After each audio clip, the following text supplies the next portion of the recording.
Shalom Pak Bu, semua kabar baik untuk Anda yang hadir. Terima kasih Anda yang meresponi panggilan ilahi dan bersama-sama kita di tempat ini. Karena kita mengerti bahwa ada begitu banyak orang membutuhkan Tuhan. Itulah sebabnya kita juga mengerti bahwa kita yang memiliki keimanan, satu keimanan kita menyatukan. Kita mau berdoa di tempat ini. Karena kita sadar bahwa dalam persekutuan ada perbedaan. Karena mereka-mereka yang di luar, yang telah mengikatkan janji komitmen di dalam kehidupan gerejanya. Dan mereka yang tidak sempat hadir karena mereka mungkin ada pergumulan. Dan mungkin mereka tidak bisa hadir sama-sama. Tetapi mereka butuhkan Tuhan. Siapa yang bisa berdoa pada Dia? Tentulah kita di tempat ini. Dan ada begitu banyak orang yang di luar sana. Kita satukan iman, kita berdoa. Maka mujizat akan terjadi. Nah, itulah sebabnya saya selalu ingatkan kepada kita, tentu kita akan jaga protokol kesehatan, jaga kesehatan, tingkatkan iman, dan kita akan dapatkan imun yang kuat untuk menghadapi semua tantangan. Dari mana kasih itu bisa kita peroleh? Tentu dari Tuhan, karena kasih itu adalah Tuhan itu sendiri. Nah, pagi tadi kita sudah dengarkan firman Tuhan bahwa kita mesti kejar kasih itu. Pertanyaannya, kenapa kita mesti kejar kasih itu? Nah, kasih itu adalah Tuhan itu sendiri, dan kasih itu adalah embrionya, benihnya daripada apa? Iman. Karena kasih lalu ada karunia. Kita butuh kasih, maka kita dapatkan iman. Dari iman kita punya karunia. Dan karunia dari Tuhan itulah bisa kita menghandle kehidupan ini yang sebegitu rumit, yang kita tidak tahu apa yang sedang terjadi jam ke jam.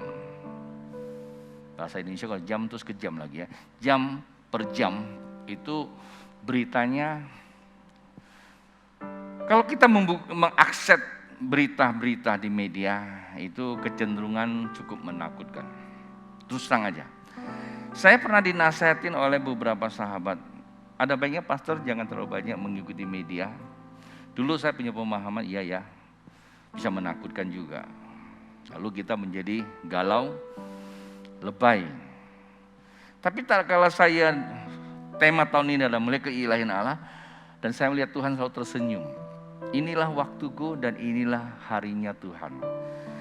Dan kamu harus bersyukur bisa melihat semua kejadian di sebelah mana saja, di belahan dunia ini dalam waktu yang singkat melalui media.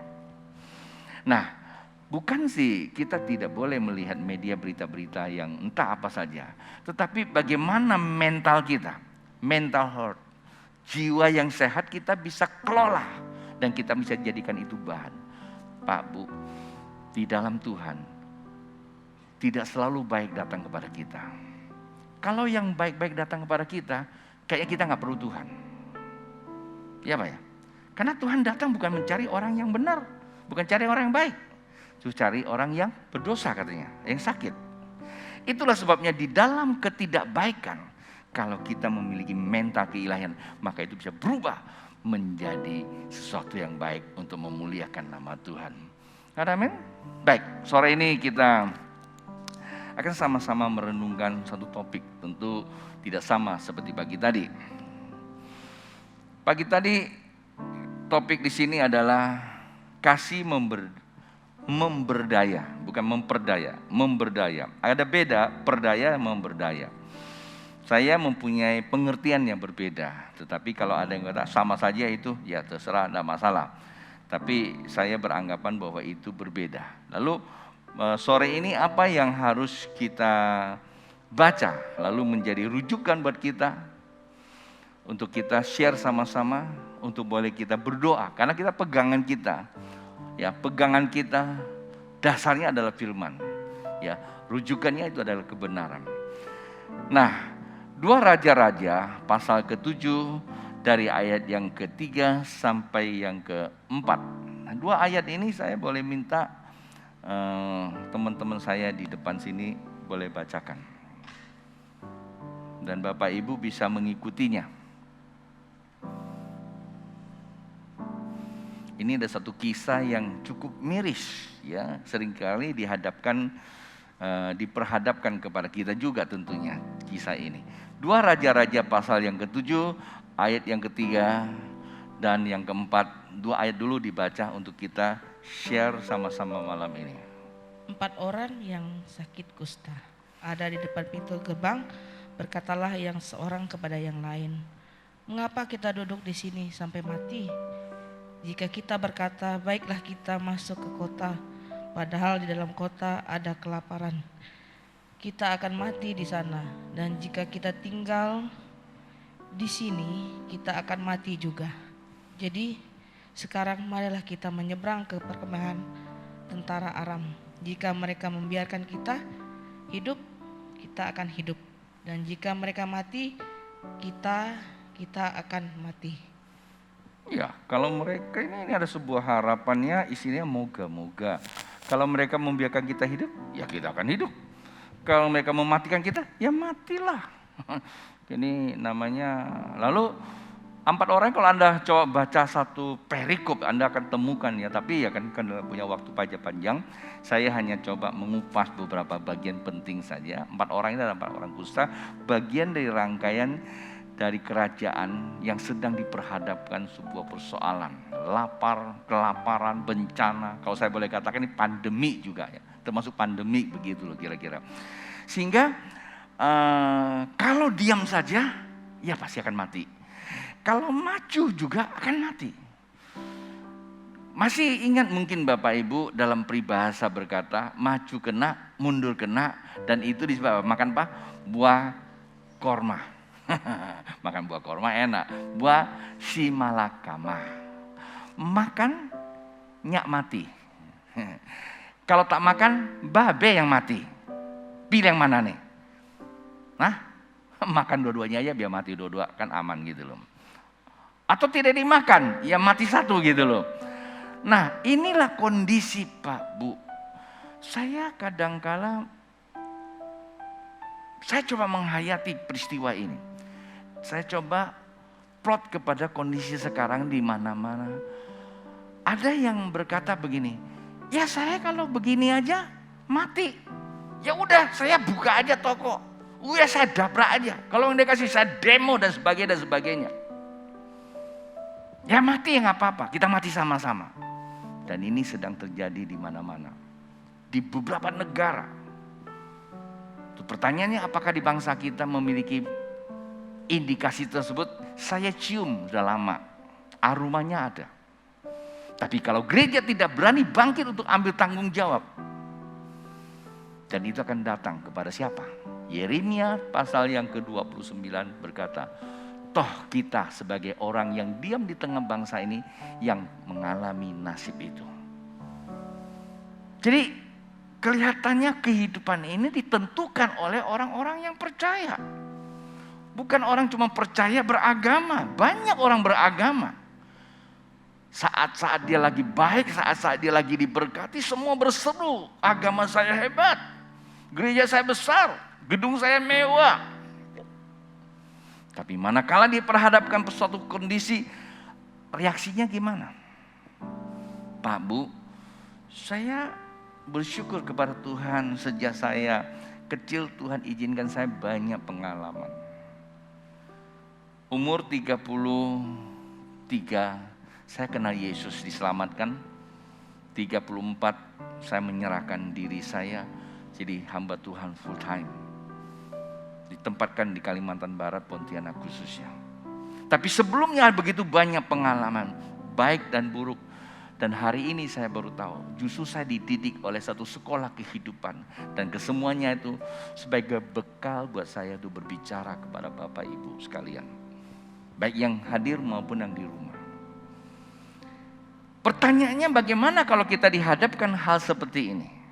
Maju kena, mundur kena.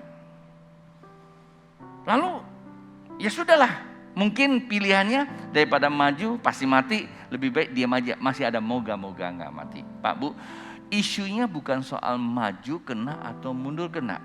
Isunya tak kalah kita melangkah, kamu melangkah dengan smart enggak? Intinya itu aja. Nah, kalau mereka ini setelah dia mengambil keputusan, apa yang terjadi? Yang pertama, kita lihat ayat yang berikutnya, di ayat yang ke-5. Lalu pada waktu senja bangkitlah mereka masuk ke tempat perkemahan orang Aram. Tetapi ketika mereka sampai ke pinggir tempat perkemahan orang Aram itu, tampaklah tidak ada orang di sana. Ya, kalau duduk diam mati. Kalau maju, pasukan tentara musuh akan mematikan kita. Tapi pada saat waktu mereka pilih maju terus, mungkin dia nyanyikan lagu maju tak gentar, merebut yang benar, atau kemenangan sudah pasti. Saya pikir, tetapi kalau orang melangkah dalam tanda tanya, itu namanya cari mati. Bukan duduk diam mati atau maju mati, tapi kalau melangkah tanpa pengenalan yang benar, itu namanya cari mati. Ya kan? Tiga tuh, tiga mati. Tapi kenapa mereka begitu maju? Mati nggak mereka? Pertanyaan, mati nggak? Tentu dalam narasi dan catatan ini dia tidak bergerak. Ternyata kota tersebut kosong. Apakah itu cuma hanya hoax? Tidak ada orang? Tadi diberitakannya banyak musuh, tiba-tiba tidak ada. Wah, ini berita bohong. Tidak seperti itu, Pak Bu. Dan mereka maju bukan nekat, tanpa perhitungan. Mereka melangkah terukur dan jelas. Apa yang dibuat, bukan mereka tidak tahu apa yang akan terjadi. Mereka melangkah, mereka tahu pasti akan terjadi sesuatu yang baik buat dia. Itulah anak Tuhan. Orang yang benar, orang yang hidup oleh iman, tak kala yang melangkah, maka langkahnya pasti. Ketika dia melangkah, maka mujizat akan terjadi. Saya berpegang kepada prinsip firman Tuhan. Saya tidak hanya baca Alkitab untuk khotbah, Pak Bu. Saya bukan tipe orang yang pandai khotbah. Tapi saya cuma hanya ceritakan pengalaman saya. Mental health, jiwa yang sehat seperti Daniel. Jiwanya sehat. Dalam terancam apapun, tidak mundur satu langkah pun, dia selalu datang kepada Tuhan. Ngapain? Kalau datang Tuhan, palanya bisa hilang loh. Kalau Anda baca kitab Daniel tentang Daniel itu, bisa hilang palanya. Kenapa? Raja sudah naikkan titah. Barang siapa yang ibadah kepada Allahnya, mati. Bangsa kita belum mengeluarkan titah seperti itu. Hanya mengeluarkan sebuah keputusan, anjuran.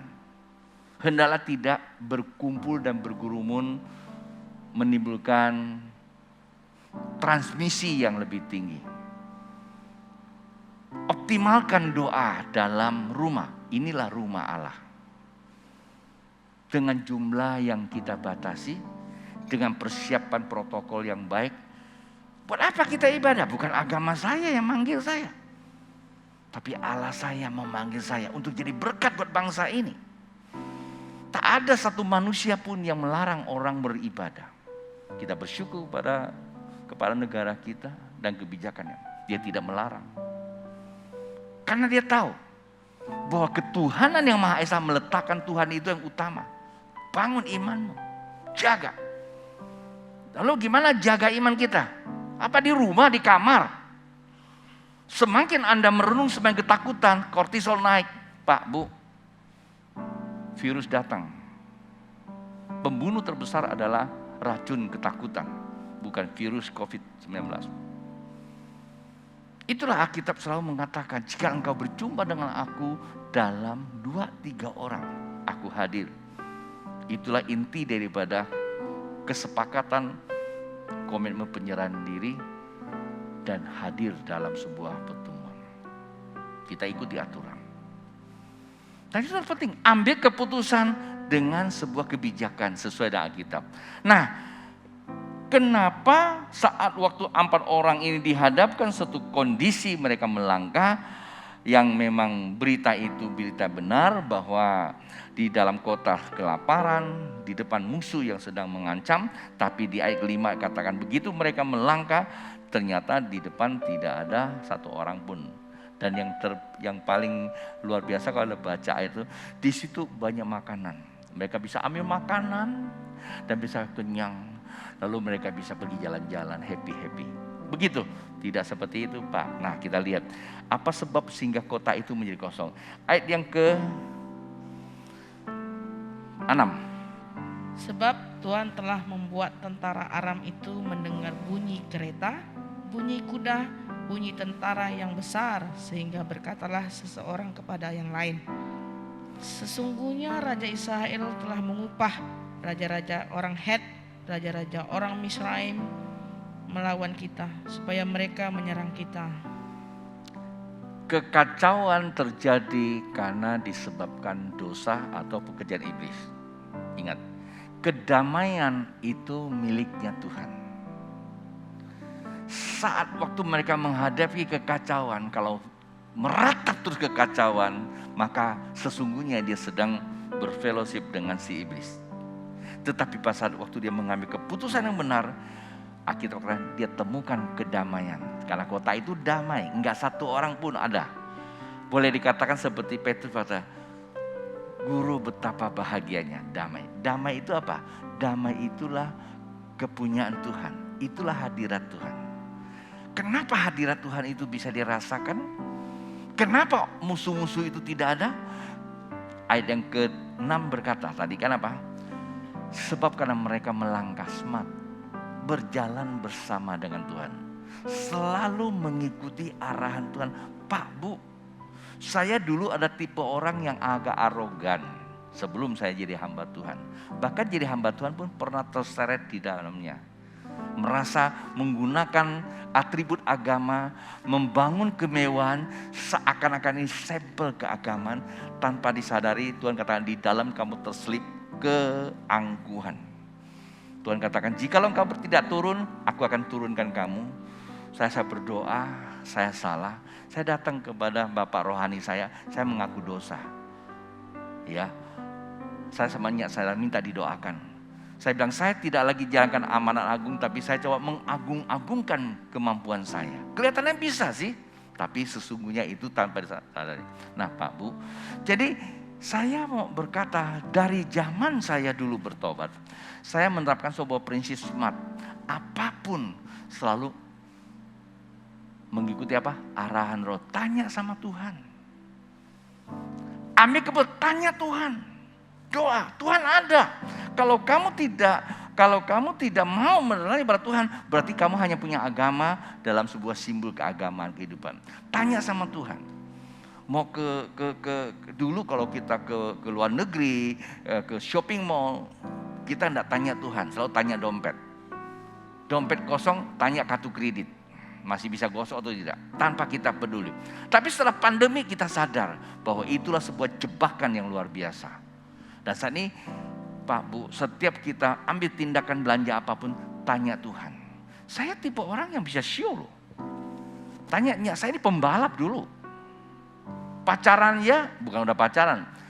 Udah nikah, bawa mertua kemana? Ke lapangan balap. Pertanyaan saya, apakah ada gunung? Saya masih ngerti loh, begitu lihat orang punya motor, rasanya itu jiwanya masih muncul. Pembalap yang gak hebat-hebat sih. Kemudian juga ya preman kampung lah. Ya kan? Juga tukang pukul. Saya bisa loh. Kalau lihat orang tuh rasanya ini naruhnya mau hajar masih ada. Saya sadar waktu saya di Bali bersamanya, kira-kira ada 3 meter, ada air, Yang gini dulu sih buat saya liwat kok. Kali itu saya coba sikat dengan tenaga saya, cemplung ke air itu. Terus saya bilang, lu lau loh. Jadi kadang kita tak sadar, kita cuma ikuti ego. Jangan Pak Bu, ini bukan waktunya lagi. Maka Pak Yusuf Hamka itu, waduh, sharingnya bagus sekali. Saya lagi berusaha cari telepon dia lagi, karena ini orang sangat luar biasa. Ada waktu di kantor dia saya ngobrol lama dulu, masih pengusaha. Ini orang berubah luar biasa. Heart. Jadi segala sesuatu tanya ke yang di atas. Boleh gak kamu lakukan? Kenapa kita buat begini? Berdoa Pak, bergumul. Pak Bu, yang di sini rumah, saya berdoa. Pagi-pagi bangun, doa pun apa? Tanya Tuhan apa yang harus saya perbuat hari ini. Yang tahu saya hanya niat. Jam berapa saya bangun, berapa lama saya berdoa, dan bagaimana sikap hidup saya sehari-hari di rumah. Tapi saya tidak diam di kamar ketakutan, saya juga jalan, naik sepeda, olahraga, angkat besi. Walaupun gak gede badan saya. Besi apa yang angkat? Ya besi kecil-kecil gitu. Ya besi anyaman gitu loh. Ya kan. Ya yang penting buat sehat aja. Ya. Nah jaga deh. Jadi berdoa. Mereka mau melangkah, tanya dulu sama Tuhan. Pertanyaannya mereka melangkah kenapa? Mereka melangkah dengan kebenaran. Bukan melangkah dengan ketakutan atau nekat Pak Bu. Karena hari ini ada begitu banyak orang dalam kondisi ketakutan. Nggak tahu mau buat apa, uangnya diinvestkan ke suatu perusahaan, tahu-tahu perusahaannya tutup. Kena lagi masalah. Ada banyak yang konseling saya, Pak B bagaimana? Saya bilang, kamu kena masalah datang saya. Waktu kamu mengambil perusahaan, kamu tidak datang pada saya. Saya tanya, kamu datang pada Tuhan nggak? Iya, karena tawarannya bagus sih B, persentasinya tinggi sekali. Saya bilang, kalau main-main yang model begitu, entah itu model apa, saya bilang, itu semua judi saya bilang. Tanpa dasar yang dijual, hanya jual hangceng, orang Pontianak bilang. Boy hangceng ah, ngerti gak boy hangceng? Hanya jual syarat, uang kamu tuh diambil, nah, kira-kira gitu loh. Sekarang banyak nih muncul nih, sekarang lagi heboh-heboh kan di multimedia. Saya bilang gak perlu kamu ikut-ikutan seperti itu. Oh gampang, masuk uang segini keluar. Saya bilang kamu jangan mau dipengaruhi, doa dulu. Kalau Tuhan suruh silakan. Kalau kamu berdoa, Tuhan suruh, kamu lakukan, dimakan. Ya Tuhan terima kasih, rupanya Tuhan suruh saya sumbang. Kan selesai, enggak jadi stres. Kamu begitu lu keluar uang, stres, kortisol naik. Aderai bilang, bagus Aderai bilang.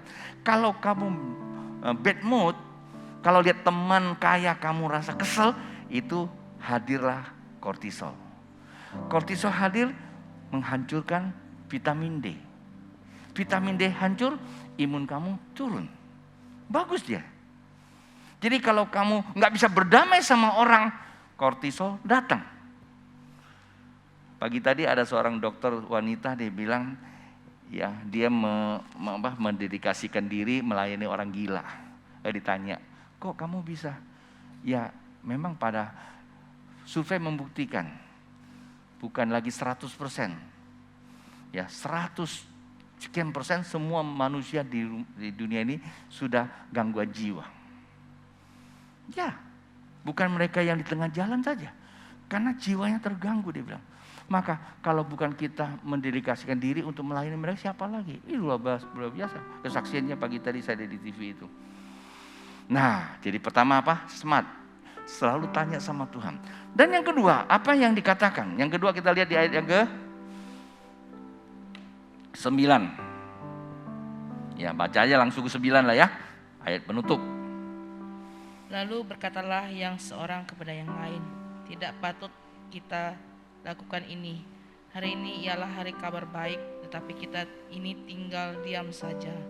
Apabila kita mentaati sampai terang pagi, maka hukuman akan menimpa kita. Jadi sekarang marilah kita pergi menghadap untuk memberitahukan hal itu ke istana. Kira-kira apa sih ayat ini? Babe potong sana potong sini. Nih dengar baik-baik. Ya, waktu mereka melangkah karena Tuhan menyertainya. Karena mereka tahu Tuhan menyertai, selalu tanya pada Tuhan, maka terjadilah mujizat. Mereka terjadilah sesuatu, terjadilah kedamaian. Yang kedua, mereka nggak egois Pak Bu. Mereka nggak diam. Mereka nggak akan menggunakan ayat menyelamatkan diri, enggak. Mereka menjadi apa? Pembawa kabar baik. Tidak baik, tidak patut kita diam di sini katanya. Artinya apa? Hei, kalau kita mengalami sesuatu yang baik, di luar sana butuh apa yang kita alami. Bukan kita makan sendiri, Pak, Bu. Dengar baik-baik. Kalau engkau makan sendiri tidak akan mengenyangkan. Kalau sebelah kamu, sebelah sini masih ada yang lapar. Seperti itu loh kira-kira. Nah, kan dikatakan apa? Nggak baik loh kita sini. Berarti apa? Mereka menjadi pembawa kabar baik. Tahu kabar baik? Sharing yang baik-baik. Ya, ceritakan yang baik-baik. Ada seorang jemaat berkata pada kita, gereja buka ya? Oh, gereja selalu buka. Boleh ibadah? Nggak ada yang larang. Nah, kan gitu kan? Benar nggak ada yang larang. Katanya ada COVID. Oh iya, bukan di gereja aja, di mana-mana ada, saya bilang. Saya gitu aja kan. Tuh kok Bapak masih ibadah? Ini jauh-jauh loh nanya saya loh. Bapak jaga diri? Iya, saya jaga diri tapi kurang kuat. Tuhan jaga saya lebih kuat. Lalu gereja masih ada nggak ibadah? Kami kumpul untuk berdoa bagi mereka yang membutuhkannya. Gitu ya. Ada yang bilang, hati-hati loh. Nanti bisa kena tertular loh. Itu kabar buruk saya bilang. Hari ini belum ada yang kena terpapar dari gereja. Justru yang ada di luar sana. Saya survei juga. Tadi tanpa sengaja saya lagi jemur badan pulang dari gereja. Terus ada teman anggota DPR RI. Jadi dia juga lagi jemur. Kami berdua jadi sharing lah jauh-jauhan gitu. Bagus Pak Pendeta. Ya, saya bilang. Ya kita cerita. Dia bilang saya sudah ke daerah. Ke pedalaman kemana-mana dia bilang. Orang-orang pedalaman mereka yang kerja keras. Ada yang kena nggak? Banyak yang kena. Tapi nggak ada masuk rumah sakit. Hari ini batuk, besok kerja lagi. Lu yang masuk rumah sakit orang kota. Yang nggak pernah kena matahari. Salah juga saya bilang. Oh ada matahari tapi lagi tutup karena PPKM. Jadi itulah orang-orang yang rawan. Maka saya katakan dari mimbar ini saya serukan rakyat Indonesia. Ayo ambil waktu pagi-pagi olahraga. Ya, jaga makanan, naikkan imun, naikkan iman, maksudnya naikkan iman kita, sembayang, ya, naikkan imun, makanan yang sehat, makan-makan yang memang disarankan oleh dokter, jemur yang cukup, sehingga vitamin D kita kalau naik, maka persoalan akan terjadi lain lagi. Ukurannya orang-orang pedalaman aja. Saya nggak survei, tapi ini ada orang yang karena ini udah mau pemilu kan, dia keliling, dia tahu. Daerah-daerah itu. Justru yang tingkat kota ini yang masalah. Lalu mereka yang di dalam kenapa? Dari orang kota ke dalam, bawa. Ya, kita serahkan kepada pemerintah mengerti cara bagaimana mengatur. Tapi kita dukung. Ya, maka vaksin itu memang jalan yang paling utama. Vaksin jalankan terus. Ya. Tetapi yang kedua, rakyat Indonesia juga harus jaga kesehatan. Jangan stres. Jangan bertentangan dengan aturan. Ya kan jalan, aku juga sempat marah tuh. Tiap jalan mau keluar, tutup. Ini apa-apaan pemerintah. Tuhan bilang, kortisol naik loh. Ya udah muter, ya nggak bisa naik kendaraan, aku naik sepeda. Hari pertama aku naik sepeda keliling itu, sampai ke rumah Yusa kaget juga. Dia bilang, wah Papa masih iya naik sepeda, hujan-hujanan lagi. Saya mau survei jalan mana yang bisa dibuka. Kadang-kadang nggak bisa buka, saya negosiasi sama keamanan. Ya, ditutup, Pak, saya ini pendeta, boleh nggak saya mau ke sana doain orang? Oh silakan. Wah rupanya saya diizinkan juga. Saya nggak tahu apakah memang aturan itu. Tapi kalau tujuan kita niat baik, pasti Tuhan tolong kita. Amin. Jangan kita ketakutan, yang nolong kita hantu. Wah hancur jalat lah ya. Baik, hari ini firman Tuhan datang kepada kita. Apa sih tujuannya? Langkahlah bersama dengan Tuhan. Maka engkau melihat kemuliaan Tuhan turun atas kamu. Sehingga kalau kamu sudah mendapatkan beritakan yang baik-baik, ceritakan kepada sahabat sana sini. Jangan kita sembunyikan. Kabar yang baik kita ceritakan, yang buruk kita doa sama Tuhan. Kalau kita lihat yang buruk kita, Tuhan tolong. Tapi yang baik kita sampaikan, yang bisa membangun iman. Jangan kita berdebat di media lah. Ya, kita mau jadi apa gitu loh. Ayo kita hanya yang baik-baik kita ceritakan. yang buruk kita minta Tuhan, kalau teman kita salah, Tuhan tolong dia, ya, aku berdoa buat teman saya. Tapi kalau yang baik, ceritakan, oh teman kita ini baik, kita ceritakan, belajar dong sama si Samuel, ya. Si Samuel itu nggak pernah pulang, gitu ya, tetap aja sehat, mama gitu loh ya. Ya, Samuel rajin ke gereja berdoa, gitu ya. Nah, ini contoh ya. Saya kira seperti itu, Pak Bu. Jadi kita mau berdoa, ya, firman Tuhan sudah sampaikan. Sebelum kita doa, kita perjamuan kudus terlebih dahulu. Setelah itu kita akan berdoa sama-sama untuk mereka yang membutuhkan. Nah, Pak Bu, buat Anda di rumah sakit yang membutuhkan pertolongan Tuhan, kami di sini bersatu hati dalam satu iman. Arah hati kami kepada Tuhan dan berdoa buat Anda semua. Taruh tangan kalian di dada yang di rumah ya, setelah perjamuan kudus. Mari saya sambut bangkit berdiri. Kita mau perjamuan kudus terlebih dahulu.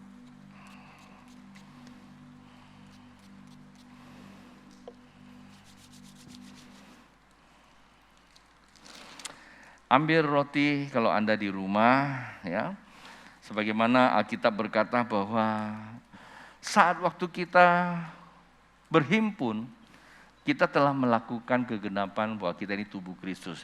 Saat kita mengaku kita mengangkat cawan ini, ya, dan roti berarti kita mengaku kesatuan dalam tubuh Kristus. Kita akan mengalami kebangkitan dan perjanjiannya Tuhan. Nah, Alkitab katakan saat waktu kita makan roti, kita sedang mengingat waktu dia mati, sebelum mati dia mengalami penganiayaan. Tetapi puji Tuhan, Tuhan kita hanya mati 3 hari. Setelah itu dia hidup. Lalu dia kembali ke sorga. Rohnya ada di tengah-tengah kita. Setiap saat kita bisa bersekutu dengan dia. Waktu kita akan mengangkat roti, sesungguhnya kita sedang mengangkat bersama dengan dia. Nah, bersama saya di hadapan Tuhan kita katakan, Tuhan Yesus, roti yang saya angkat adalah tubuhmu sendiri. Sebagaimana engkau berkata, makanlah tubuhku, maka engkau akan melihat pekerjaanku di dalammu. Saat ini, Tuhan, aku mengangkat tubuhmu, aku memakan tubuhmu, maka kami disatukan di dalam engkau. Kami sedang memperingati kebangkitanmu. Kami disatukan di dalam hidupmu yang baru. Segala kutuk sakit penyakit tidak berlaku dalam tubuh kami. Segala penderitaan, kemiskinan, segala kejatuhan apapun tidak akan berlaku di dalam hidup kami. Kami terima roti ini di dalam nama Tuhan Yesus, yaitu tubuhmu sendiri. Mari kita makan bersama.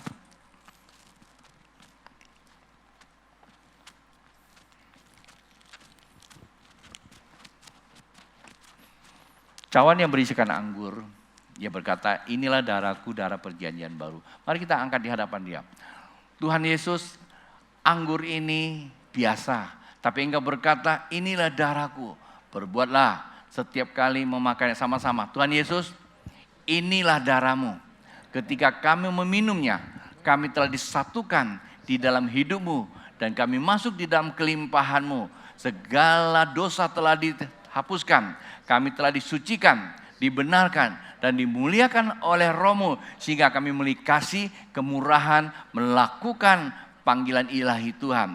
Di dalam nama Yesus, mari kita minum bersama.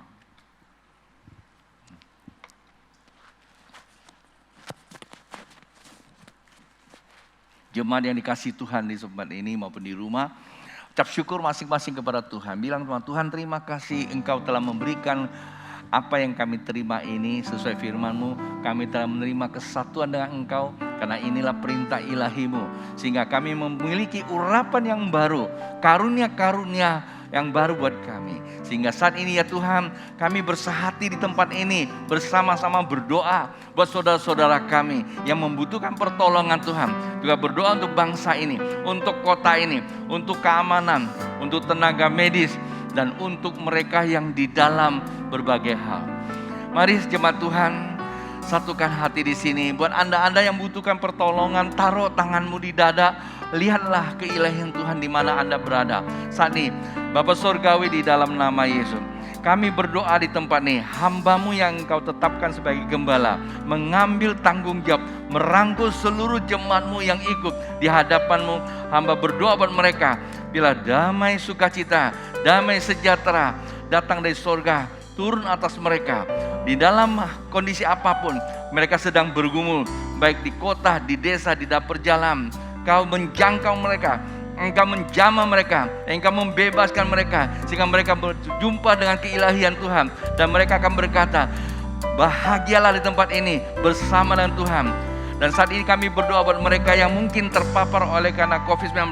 Mereka sedang isolasi atau mereka sedang dirawat di rumah sakit. Kami minta di dalam nama Yesus ada kuasa kesembuhan terjadi. Atau mereka yang sedang dirawat di rumah dalam sakit penyakit apapun, atau mereka yang dirawat di rumah sakit mungkin dalam kondisi yang lemah, kami tahu bahwa hadirat Allah tidak terbatas. Roh Allah bekerja dan menyembuhkan dan melepaskan. Buat anda-anda yang saat ini percaya di rumah, percayalah bahwa kekuasaan Tuhan telah hadir di tengah-tengahmu dan menyatakan keilahian. Buat anda yang sedang bergumul rumah tangga, hubungan suami istri, hubungan orang tua dan anak, pekerjaan, dagang dan sebagainya, Allah membuka jalan. Begitu anda berseru, arah Tuhan bekerja di tengah-tengahmu di dalam nama Yesus. Dan sekarang ini juga kita berdoa untuk bangsa kita. Bapak Sorgawi, kami ada di tengah bangsa Indonesia. Kami sadar bahwa kami anak bangsa yang Kau tempatkan. Kami ambil tanggung jawab sebagai gereja Tuhan di hadapan-Mu memberkati bangsa kami. Secara khusus kami berdoa untuk Presiden Joko Widodo, istri dan anak, dan Wakil Presiden Amin dan istri dan anak-anak, beserta seluruh jajaran Kementerian Indonesia Maju dan lembaga tinggi negara, MPR, DPR, TNI, Polri, Jaksa Tinggi. Kami serahkan ke dalam tangan Tuhan. Kami mohonkan campur tangan Tuhan. Berikan mereka hikmat di dalam memimpin bangsa ini, dalam mengambil keputusan, tidak terpengaruh dari kiri dan kanan, tapi dasar daripada kebenaran yang mengkontrol bangsa kami. Realita kehadirat Allah kami rasakan di tengah bangsa kami. Dan kami berdoa juga buat para tenaga medis yang bertugas di rumah sakit dan di puskesmas. Mereka menjalankan panggilan ilahi, panggilan manusia, yaitu merawat dan menjalankan fungsi kesehatan. Tuhan tolong mereka, Tuhan jaga mereka, Tuhan lindungi mereka, Tuhan kuatkan mereka. Dan buat mereka yang sedang terpapar di rumah sakit, kami minta dalam nama Yesus ada kesembuhan terjadi buat mereka. Terlebih juga kami berdoa untuk sisi pengamanan, baik pada TNI, Polri, sampai kepada Hansip, Satpam, dari kota sampai kepada daerah, kepada tingkat-tingkat pedalaman. Tuhan, kami berdoa mereka diberikan kebijakan di dalam mengamankan kota dan desa dan lingkungan, dan mereka juga diberikan kesehatan dan perlindungan. Tuhan, buat mereka yang sedang berpergian menjalankan tugas, terlebih lagi mereka mengendalikan transportasi darat dan udara, laut, serta mereka dalam setiap tugas mereka. Dan bagi mereka yang juga menangani pelayanan mercusuar Radio Pantai dan juga ATC, Tuhan, kami serahkan mereka dalam tangan kasih dan pertolongan-Mu. Bagi hamba-hamba Tuhan melayani, pelayanan kunjungan, pelayanan misi, Tuhan tuntun mereka, berikan mereka kesanggupan. Terima kasih Tuhan Yesus. Jemaat yang dikasih Tuhan dan saya kasih, ibadah sementara kita tutup. Ketika Anda mempersiapkan persembahan dimanapun Anda berada, saat ini kita mengangkat hati kita hadapan Tuhan. Diberkatilah apa yang Anda perbuat ketika engkau datang dengan hati yang tulus, ikhlas, berucap syukur kepada Tuhan, maka setiap persembahanmu itu diberkati dan diterima di dalam nama Tuhan Yesus. Pulanglah, damai sejahtera Allah Bapa, cinta kasih Tuhan Yesus menyertai sekalian. Haleluya. Amin.